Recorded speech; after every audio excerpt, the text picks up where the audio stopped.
Think you need a huge budget to make your brand look premium? Think again. Many successful brands do not win because they spend more. They win because they look more professional and consistent. First, simplify your design. Premium brands avoid clutter. Use clean layouts, plenty of white space, and stick to just 2 or 3 brand colors. Second, choose better fonts. A professional font can instantly elevate your brand. Avoid using too many font styles. Consistency creates trust. Third, invest in high-quality visuals. You do not need expensive photo shoots. Use good lighting, clean backgrounds, and maintain a consistent editing style across your content. Fourth, create a strong brand voice. Whether you are posting on social media, sending emails, or writing website copy, your tone should feel consistent and professional.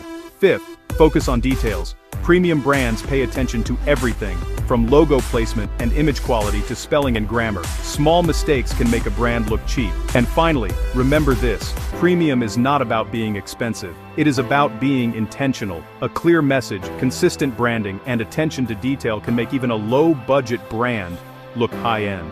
So before spending more money, start by improving the basics.